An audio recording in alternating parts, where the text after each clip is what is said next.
Hi, y'all. Welcome to Spirit Mail. I'm Cheryl, and this is Daily Mail episode 66. So, tonight we're going to talk about, can giving be dangerous or fruitless? You know, they say we're taught it's better to give than to receive. So, some of us give out of that lesson or that understanding. So, I'm going to talk about a little Netflix series that my daughter and I watch on Sunday evenings together whenever she comes to do her laundry, she and her boyfriend. And I'm going to talk about a personal experience. So, and we're going to talk about giving and the nature of giving and the law of reciprocity and sponsoring thoughts and ideas and underlying motivations. So it just kind of stick with me, please, if you can. The first thing I'm talking about is the little Netflix series. It's called The Good Place.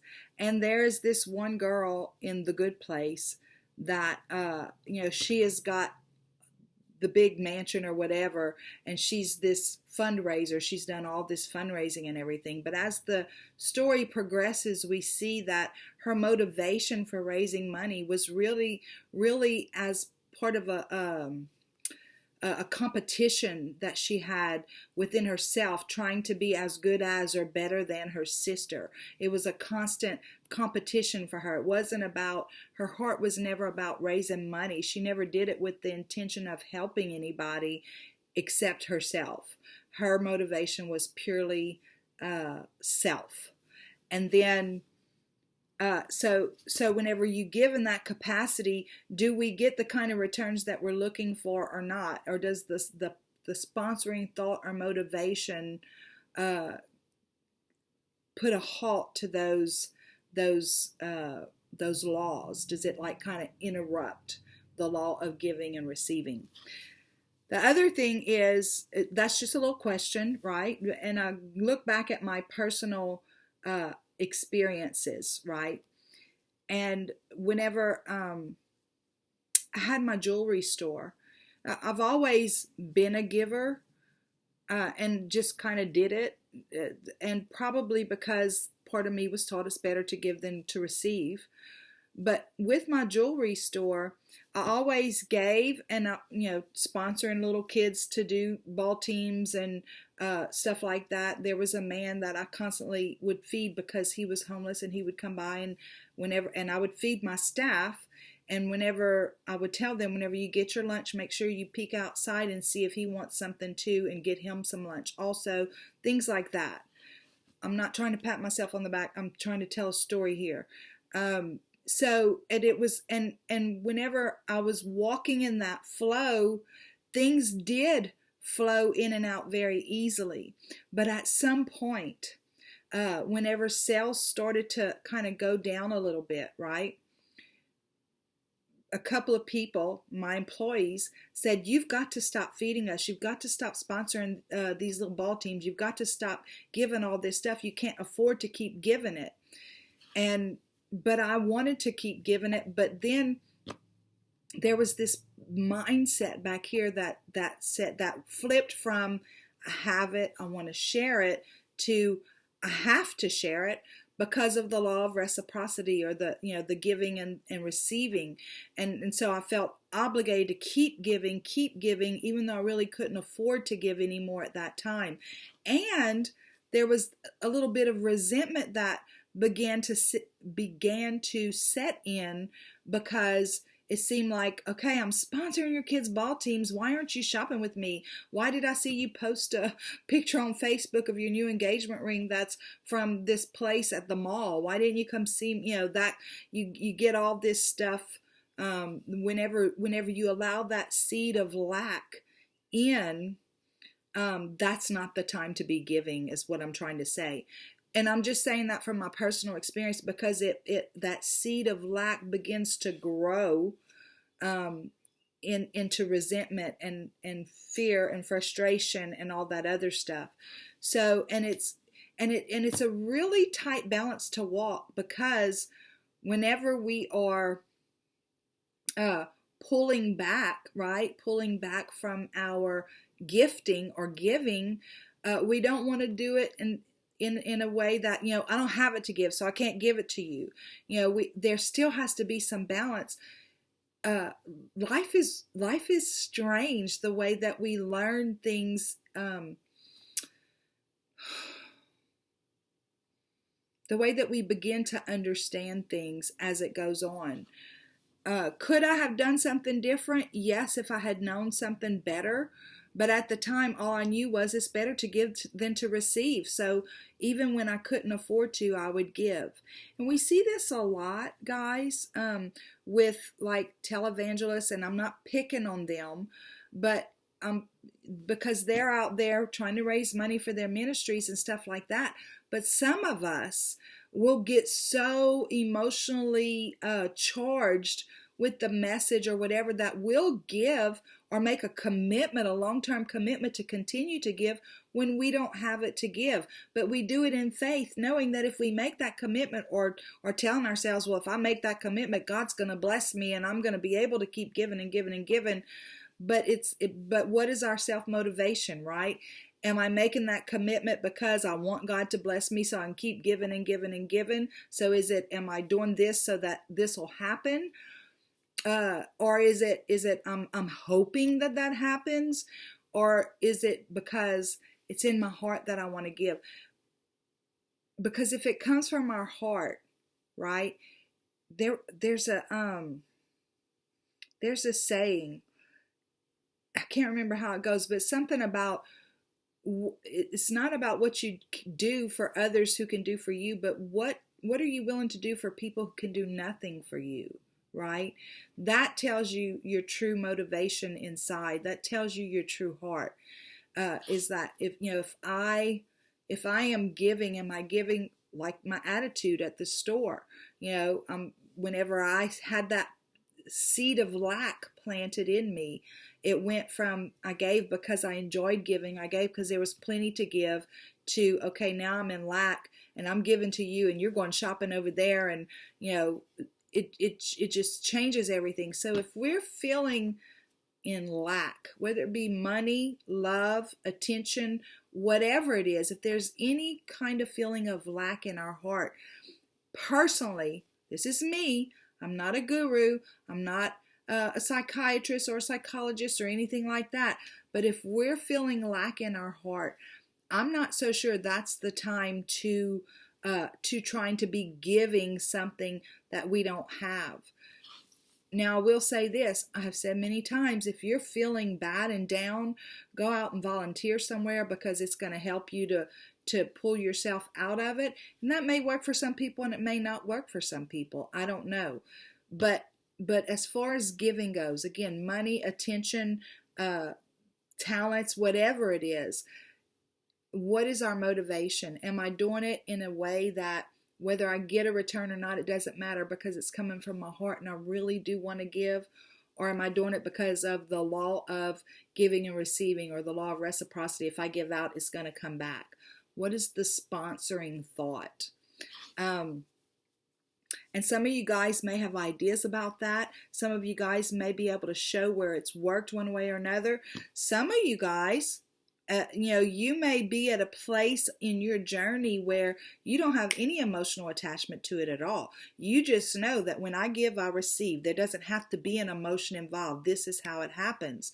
And that works for you. There's so many different ways that different things work for different people. So giving and receiving, is there a time that we shouldn't give? Can it be dangerous for us? I feel like when I continued to give and I was in lack, I sent myself into a downward spiral, because I went from that initial seed of lack, continuing to give, and then getting frustrated and angry and resentful and stuff like that. So, and that's not easy to admit, but it's the truth. It happened, and I can see why there was no return, because I would give, and then I would dig up the seed and spit on it for lack of a better description, with my poison, with my thoughts, right? So this manifesting, law of attraction, all that stuff, I feel like it just goes so much deeper than the surface level that we're getting as far as teaching and stuff. But I love you guys, y'all know that, and I'm a deep thinker. And again, I'm not a guru, I'm not a psychologist or a psychiatrist, I'm not not anything. I'm just a person. I'm just me with a deep thought and willing to share. So what's the solution? I think the solution is check our heart, right? Do we have it to give? That's the first thing that we should ask. Do we have it to give? And what is our motive for giving? What is our sponsoring thought? Am I giving it because it's going to get me something in return? Or am I giving it because I have it and I want to give it? What is the sponsoring thought? Okay, God, guides, angels, archangels, Holy Spirit, I thank you so much for our Daily Mail group. And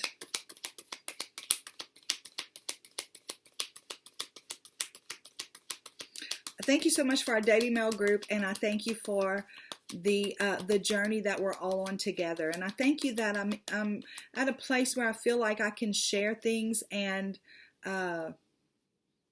it's all good. Show us clearly. What is the PS? We look for clear and concise messages. We look for love, light, and prosperity. And we look for clarification, confirmation, and validation.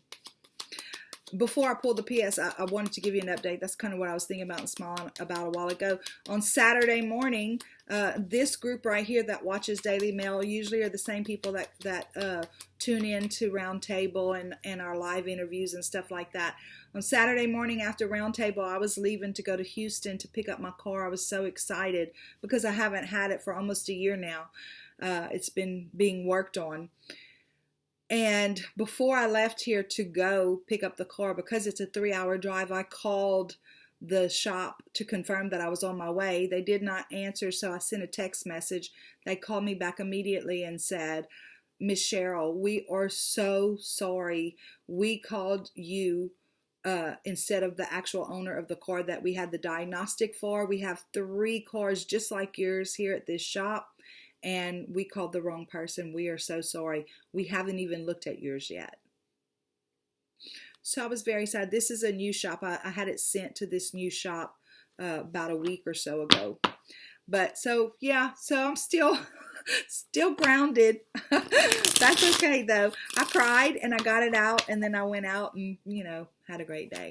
God, guides, angels, archangels. Okay, show us the PS. We thank you for clear and concise messages. We thank you for love, light, and prosperity. And we thank you for clarification, confirmation, and validation. Okay, PS. Giving. Is it ever dangerous to give? That was our message. Okay, so I love this because this is about success. It's about studying. It's about being the teacher, right? We take the lessons we've learned and we go out and teach them. Pay attention to the details. I'm a big advocate for looking at your life. Use your own life as a science project. When it comes to giving and receiving, think about in your life. When were the times that you did receive tremendous blessings? Where was your heart and how were you giving around that time? And look at the times when you were in a place of lack and you still gave. How did that affect your heart? I'm a big advocate of look at your own life as a science project. And tonight we were talking about giving and receiving, mostly about money, right? But some of it is about attention, attitudes, talents, gifts, all that stuff. But be the student and the teacher, right? And then you have temperance. Once we understand those things, we can transmute it. We can transmute the way that we approach things. We transmute our own energies, right? So today, if I would be in a place of lack, or if I am in a place of lack and somebody asks for something, I'm not going to give because I don't have it to spare at the moment. When I have it to spare, I'm obviously going to give, probably without somebody asking, right? So, but again, and it's not because I don't want to share what I have, it's because I understand what it does for me. Or I can give and release the worry about it, right? Give without the worry. If I could do that, then I would still do it. But it's about transmuting those energies. But until you study it and understand how the energies are working within yourself, it's kind of hard to transmute it. You got to be aware of it. And then we have the Knight of Swords, okay? And whatever your truth is about it, guys, there's no shame. There's no shame. Somebody told me one time, you know, if somebody calls you and asks you for $30 and you have $60, but that $60 is committed somewhere else, there's no shame in you saying, I don't have $30 to loan right now. There's no shame in that. That's your truth. Your money is committed to something else. It doesn't mean you don't love them, you don't want to help them or whatever. It means that your money is committed to something else at the moment. So whatever your truth is, move forward in that truth and do it from a place of love. Love for yourself. As much as you want to give to other people, that's another thing somebody has told me that really has rung true with me. As much as we want to give to other people, we have to understand that when we give to other people at the detriment of ourselves, it causes a dark hole experience or a downward spiral experience, because we do it over and over and over again, and then we begin to have resentment, frustration, not understanding why are the laws not working. So there's, again, with this law of attraction stuff, manifesting, all that stuff, you know, we get a lot of cheerleaders out there that are telling us, and guys, I'm an optimistic person, right? But we get a lot of cheerleaders out there who are selling us this idea and that idea about how this is going to work for you and that's going to work for you. But the truth is, until we go inside and truly know ourselves and know how we react and respond when something comes up, like when lack comes into our life, because, you know, been at the high places and I've been at the low places and I've been everywhere in between, and knowing how I respond to something when I'm up here and when I'm down here, it's important to know, because when we're down here and we respond in a way where we're frustrated and angry, it prolongs our stay down here. But when we can release it, then we can start to move our way back up on the other side of into the flow, from the ebb and the flow, right? I hope that made sense for you guys. I love y'all so much, and again, I am so grateful for you guys being a part of this Daily Mail community, and I look forward to seeing you again. Until next time, go out and have a super duper day. Bye.